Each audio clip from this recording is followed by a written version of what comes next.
الرحمن الرحيم. إذا نشوفو لالتيغاسيون شيميك، كنا ديجا شفنا لالتيغاسيون ميكانيك. إذا الآن غنشوفو كومون صافي لالتيغاسيون شيميك دي غوش. إذا هاد لالتيغاسيون شيميك فيه بزاف ديال لي تيب، من بينها لا ديسوليسيون. لا ديسوليسيون هو الذوبان. كما كنعرفو لي غوش كيتكونوا من دي مينيرو، من المعادن. هادوك لي مينيرو كيوقع لهم لا ديسوليسيون، كيوقع لهم الذوبان وكيعطيونا لي زيون ليبر. وهذا الذوبان كيكون يا اما بارسيال ولا توتال، يا اما كلي او جزئي. ولا وقع الذوبان ديال لي مينيرو اللي كاينين في لاغوش، دونك غيوقع لالتيغاسيون ديال لاغوش، غيوقع التفتت ديال ديك الصخره. كما كنشوفوا في هاد لا رياكسيون الكالسيت اللي كيكون في بعض لي غوش، إذا ملي كيتفاعل مع الماء والسي او 2 كيعطينا دي زيون كوم سي ا 2 بليس اي اش سي او 3 او موان، وبالتالي ديك الصخره كتفتت نسبيا او كليا على حسب الكميه ديال داك الكالسيت اللي تفتت. عندنا كذلك النوع الثاني ديال لالتيغاسيون شيميك اللي هو ليدروليز. هاد ليدروليز شكون هو العامل الاساسي ديالو؟ هو لو. اذا الماء كيتفاعل مع بعض المعادن اللي كاينه في الصخور وكيؤدي الى التفتت ديالها، وبالتالي تفتت الصخره، لالتيغاسيون دو لا روش. بحال الا خدينا هذا المثال ديال لورتوز اللي هو كا ال سي اي 3 او 8، ملي كيتفاعل مع الماء هذيك اش بليس ديال الماء كتحتل ديك البلاصه ديال البوتاسيوم، وبالتالي كيولي داك الاورتوز عباره عن ايون، لانه كيحمل واحد الاشاره موجبه، كيولي عباره عن واحد الايون، وبالتالي كيوقع له ليزيفاج، يعني كيتحيد من هذيك الصخره، كيذوب او كيمشي مع الماء. لا بليبار دي سيليكات ابري هيدروليز دون دي زارجيل. اذا هذه الجمله جد مهمه، لان لي سيليكات اللي فيهم السيليس، معدن السيليس، ملي كيوقع لهم الهيدروليز كيتفاعلوا مع الماء كيعطيونا دي زارجيل. اذا هنا عندنا لا رياكسيون جينيرال ديال الهيدروليز. المينيرال بريمير كيتفاعل مع لو كيعطينا مينيرال سيكوندير، مينيرال نوفو، وكيعطينا سوليسيون دو ليزيفاج. هاد السوليسيون دو ليزيفاج فيه لي كاتيون، فيه بعض المعادن لي زيون. هاد لي زيون كيمشيو في الماء، يعني كيتحيدوا من الصخره، وهذا الشيء اللي كيؤدي لالتيغاسيون دو لا روش. لي زيدروليز فيهم ثلاثه الانواع، سواء كتكون توتال ولا بارسيل ولا فيبل. الهيدروليز توتال ملي كيكون عندنا ليسيفاج، يعني دوك المعادن اللي كيتم الذوبان ديالهم بلي زامبورطون، الكميه ديالهم كتكون كبيره في هذيك الصخره، وبالتالي التفتت ديك الصخره في الهيدروليز توتال غيكون كبير بزاف. لا ديسيليسيفيكاسيون يعني ازاله السيليكات لي على ديستريكسيون دي مينيرو. هاد الازاله ديال السيليكات هو كيكون في المعادن، يعني كيرتبط بلا ديستريكسيون ديالها. عندنا دو تيب في هاد ليدروليز توتال. عندنا الاليتيزاسيون ملي كتكون لو رابور ديال المينيرال السيليكات على الالومنيوم ايكال زيرو، وكتكون لي كاتيون بازيك السيليس سون اونتييرمون اكسبورتي، يعني سون اونتييرمون هيدروليزي. هاد لي كاتيون بازيك بحال ام بليس سي ا 2 بليس البوتاسيوم الى غير ذلك مع السيليس كيتم الهيدروليز ديالهم بصفه نهائيه. سول الوغ دي زيدروكسيد الومين كوم لا جيبسيت بيرسيست. ولكن بعض المعادن اللي هي هيدروكسيد الومين الصيغه ديالها ال 2 او 3 هي اللي كتبقى في هذيك الصخور بيرسيست، يعني ما كيوقع لهاش ليدروليز. كاين النوع الثاني ديال ليدروليز توتال اللي هو الفيغاليتيزاسيون. الفيغاليتيزاسيون شنو كتعني؟ كتعني ازاله الحديد والالومين من لي غوش بواسطه الماء. اذا هاد الازاله ديال الحديد والالومين من لي غوش بواسطه الماء كيدي لالتيغاسيون ديال لي غوش. وهذا هادشي اللي كيخلينا في بعض التربه كنلقاوها اللون ديالها احمر، نتيجه لانها غنيه بالحديد. منين جا داك الحديد جا من لالتيغاسيون دي غوش. عندنا النوع الثاني ديال الهيدروليز هو الهيدروليز بارسيل. هنا لا ديسيليسيفيكاسيون accompagnant la déstabilisation des minéraux altérés n'est pas complète. هنا الهيدروليز كتكون با كومبليت، يعني مثلا الهيدروليز ديال السيليسي الالومين ما كيمشيش في لا سوليسيون دو ليسيفاج، ما كيمشيش في الماء، يعني كيعاود يتشكل وكيعطينا واحد نيو فورماسيون ديال واحد المينيرال جديد اللي هو لارجيل، وبالتالي كيبقى في نفس الصخره دو تيب كاولينيت. اذا وبالتالي هنا كيكون عندنا واحد الهيدروليز، واحد الانحلال ديال المعادن كيكون جزئي وماشي كلي. كنسميو هاد الهيدروليز بارسيال مونوسياليتيزاسيون. كتكون فيه لو رابور ديال السيليزيوم مع الالومنيوم كتكون كتساوي 1. كذلك لي كاتيون بازيك بحال ام جي دو بليس سي ا دو بليس البوتاسيوم سون اونتيرمون اكسبورتي. ما معنى اونتيرمون اكسبورتي؟ يعني اونتيرمون هيدروليزيك، ولكن ان بارتي دو سيليس المعدن ديال السيليس نون اكسبورتي كتبقى لاصقه في لاغوش.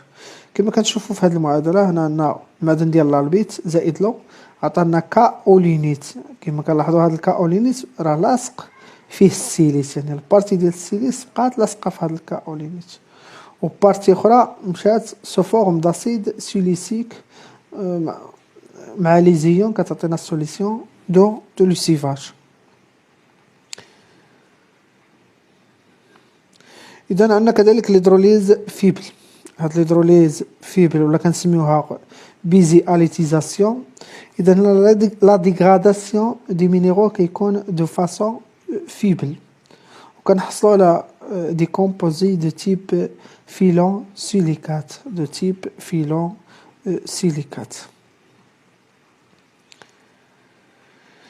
إذا كما كنشوفوا هنا في هذا المثلث 3 فاكتور برينسيبال ديتيرمين لا ناتير دي زارجيل فورمين. هذوك لي زارجيل اللي كنا كيتفورماو من السيليس والالومين. اذا لي فاكتور اللي كتحكموا فيهم 3 فاكتور كما كنشوفوا لو كليما، لا توبوغرافي. اذا لا توبوغرافي كترتبط بالالتيتيد بالارتفاع، ولا غوش مير يعني التيب ديال لا غوش مير واش كانت غوش ماغماتيك ولا ميتامورفيك ولا سيديمونتير.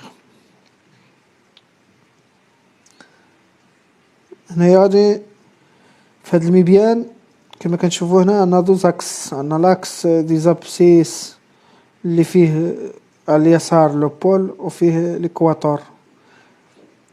هنا عندنا في لاكس دي زوردوني عندنا ليبيسيور دو مونطون دالتيراسيون، يعني الكميه ديال الالتيراسيون ديال ديك التفتت ديال ديك لا غوش.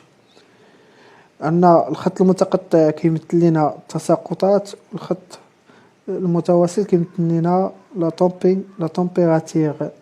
اذا هنا كنشوفوا الالتيراسيون الكميه المهمه ديالو كانت في من كان عندنا الاليتيزاسيون يعني ملي كان عندنا ليدروليز توتال الكميه ديالو كانت مويان. ملي كان عندنا مونوسي اتيليزاسيون، ملي كانت عندنا البيزي اتيليزاسيون يعني ليدروليز فيبل كانت الكميه ديال الالتيراسيون فيبل.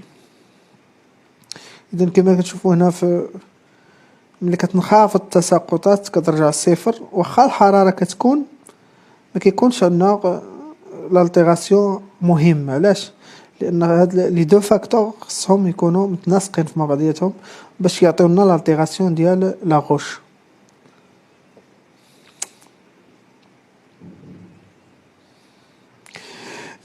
غادي نكملوا في الانواع ديال الالتيراسيون شيميك. النوع الثالث وهو ليدراتاسيون. شنو كتعني هاد ليدراتاسيون؟ هي لانكوربوراسيون دو موليكيل دون سيغتان مينيرون بون هيدراتي، يعني ديك لي مينيرال اللي كتكون في لي غوش كتفاعل مع الماء، يعني داك الماء كيتانتيغرا فيها لانتيغراسيون دو لو معها، وهادشي اللي كيساهم في ليدراتاسيون ديال هذيك لي مينيرو، وبالتالي التفتت ديال ديك الصخره. عندنا كذلك لوكسيداسيون. لوكسيداسيون يعني هو ملي كتفاعل المينيرال كيتفاعل مع ثنائي الاكسجين وكيعطينا واحد المعدن جديد. هنا لي زوكسيداسيون كونسيرن سيرتو لو فير، يعني سيرتو المينيرو ديال الحديد كي باس دو ليطا فيرون ا ليطا فيريك.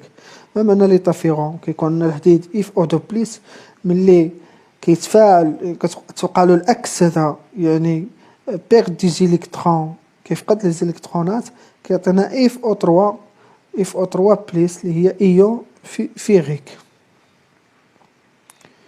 اذا هنا عندنا بيلون دالتيراسيون. اذا كما كنشوفوا لي مينيرون بريمير يعني لي مينيرون اللي كتكون في لا روش اوريجينال لا روش مير كيوقع لها لالتيراسيون. هاد لالتيراسيون السبب الرئيسي ديالو الفاكتور برينسيبال دو لالتيراسيون شيميك سي لوغ هو الماء، سواء كيوقع لها لا ديسوليسيون سواء ليدروليز. اذا وكتعطينا مينيرو ريزيستونت و مينيرو يوريتيك، يعني واحد المينيرو كتقاوم داك الماء كيبقاش الذوبان ديالها او ليدروليز ديالها، وكاين واحد لي مينيرو اللي هي كتذوب بسهوله على حسب النوع ديال المينيرال. اذا كنحصلوا على دي زيون، هاد لي زيون سواء كيوقع لهم لا ترانسفورماسيون كيعطيونا مينيرو دو ترانسفورماسيون، سواء كيوقع لهم نيو فورماسيون كيعطيونا نوفو مينيرو معادن جديده.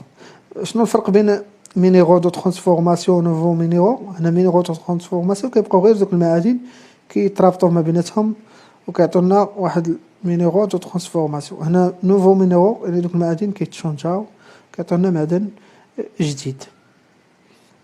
اذا هنا غادي نكونوا سالينا من هاد l'altération chimique.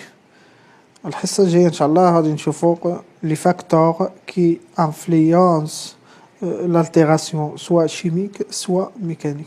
شنو هي العوامل اللي كتحكم في هذا التفتت